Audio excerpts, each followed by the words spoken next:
আমার জীবনে বড় ভয়, ভ্রান্ত আলেম হুজুর হবেন ভ্রান্ত, এটা আমার ভয়।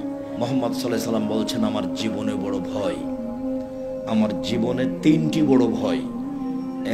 এক, আইম্মাতাম মুজিল্লিন, আমার উম্মতের আলেম ওলামারা ভ্রান্ত পথে চলবে, হুজুরি হবে ভ্রান্ত, এটা আমার ভয়। মাওলানা সাহেবী হবেন ভ্রান্ত, এটা আমার ভয়। আল্লাহুম্মা সাল্লি আলা সাইয়্যিদিনা মাওলানা নবিয়ানা মুহাম্মদ, এই দুরূদ কোন মূর্খ মানুষ পড়েনি, এক শ্রেণীর আলেম ওলামাই পড়েছেন।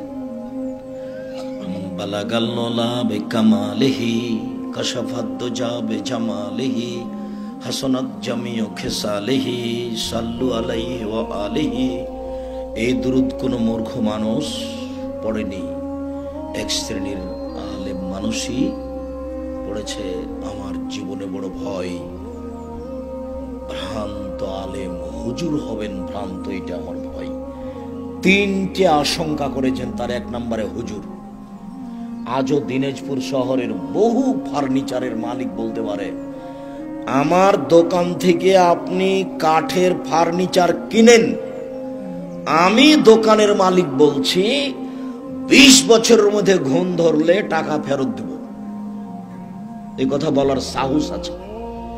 কিন্তু টাকা বেশি দিলে একজন সঠিক দামি হুজুর পাওয়া যাবে, এটা বলা কঠিন আছে, খুব কঠিন। আমি বলেছি শতকরা 98 জন মুফাসসির মিথ্যুক, আমি বলিনি ইনি মিথ্যুক। আমি বলেছি শতকরা 95 জন বক্তা মিথ্যুক, আমি বলিনি ইনি মিথ্যুক। আপনার যদি মনে সাহস থাকে সততার, তাহলে আপনি আপনার মুফাসসিরের বক্তব্য পেশ করেন আমার সামনে, আপনাকে আমি দেখাচ্ছি। আপনার মনে যদি সাহস থাকে আপনার বক্তার, তাহলে আপনি তার বক্তব্য পেশ করেন, আপনাকে আমি দেখাচ্ছি, আপনাকে আমি দেখাবো। এগুলো রাসূলের কথা নয়, আমি তো বইয়ে দেখাচ্ছি আপনাকে, শতদিন দেখিয়েছি, মানুষের বক্তব্য আপনাকে দেখিয়েছি। যেমন আপনাকে আমি বলিনি বাইজিদ, একদিন সন্ধ্যা রাতে বাইজিদের মাথা পানি চাইলেন, বাইজিদ দেখে বাড়িতে পানি নাই, দূরে পানি আনতে চলে গেল, পানি নিয়ে এসে দেখে বাইজিদের মাথা ঘুমিয়ে গেছে। বাইজিদ চিন্তা করে, আমি যদি এখন গিলাসটা রেখে ঘুমিয়ে যাই, যদি আমার মা রাতের কোনো অংশে পানি চান, আমি ঠিক নির্ধারিত সময়ে পানি না দিতে পারি, উপযুক্ত সন্তান হতে পারবো না। তাই বাইজিদ গিলাসটা হাতে করে মায়ের মাথার পাশে দাঁড়িয়ে রইল। বাইজিদের মায়ের ঘুম ভেঙে গেল, দেখে পাশে বাইজিদ দাঁড়িয়ে আছে। বাবা বাইজিদ, তুমি কেন দাঁড়িয়ে আছো? আম্মা, আপনি সন্ধ্যা রাতে পানি চেয়েছিলেন, দেখি বাড়িতে পানি নাই, দূরে পানি আনতে চলে গেলাম, পানি নিয়ে এসে দেখি আপনি ঘুমিয়ে গেছেন। আমি চিন্তা করলাম, আমি যদি গিলাস রেখে ঘুমিয়ে যাই, আপনি যদি রাতের কোনো অংশে পানি চান, আপনাকে যদি আমি নির্ধারিত সময়ে পানি না দিতে পারি, আমি উপযুক্ত সন্তান হতে পারবো না। তাই আমি গিলাসটা হাতে করে আপনার মাথার পাশে দাঁড়িয়ে আছি। মা গিলাসটা হাতে নিয়ে পানিটুকু পান করে নিয়ে বাইজিদকে শুইয়ে দিয়ে আল্লাহর দরবারে প্রার্থনা করলেন, আল্লাহ, আমি আমার বাইজিদের প্রতি খুশি হয়ে গেছি, তুমি আমার বাইজিদকে কবুল করে নাও। মায়ের দোয়া কবুল হয়ে গেল, বাইজিদ বড় আলেম হয়ে গেলেন। ঘটনা মিথ্যে।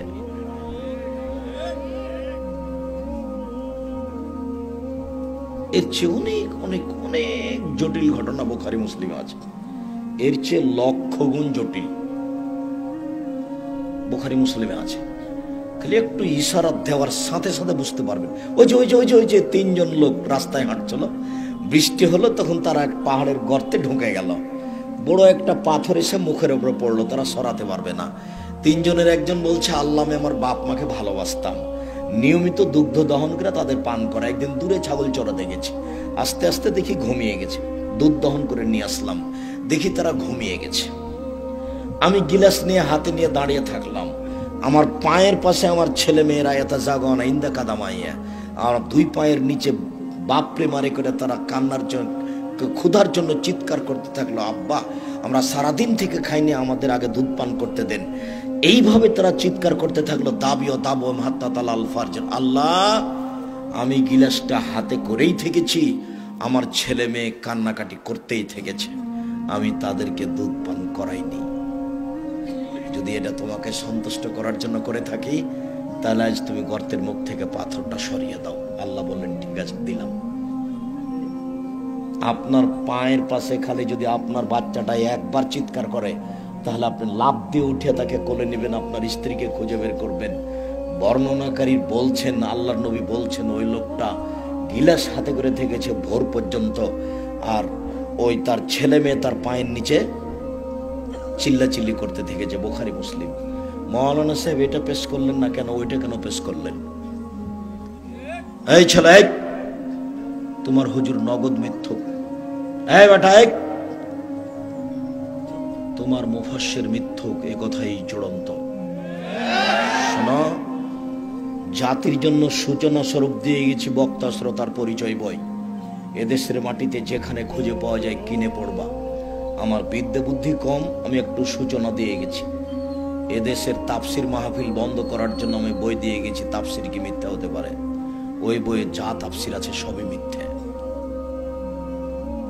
আমি শুধু তাফসির মাহফিল বন্ধ করার জন্য ওই বই লিখেছি। জাতি যদি সহযোগিতা করে তাহলে এটা সম্ভব হবে।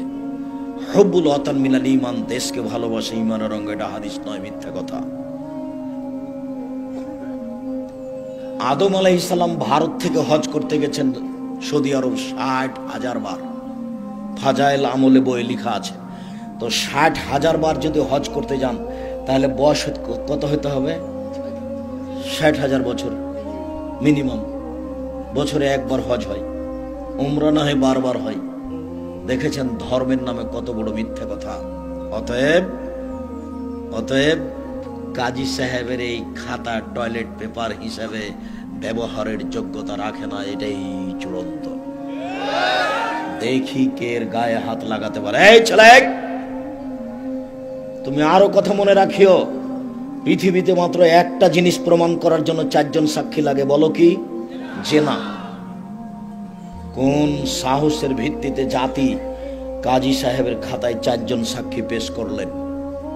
দ্রুত 24 ঘন্টার মধ্যে কাজী সাহেবকে খাতা পরিবর্তন করতে হবে এবং জাতিকে বিবাহের বৈঠকে 2 জন সাক্ষীর কথা বলতে হবে, কোনো পক্ষের কথা নয়। সম্মানিত দিনী ভাই বোন,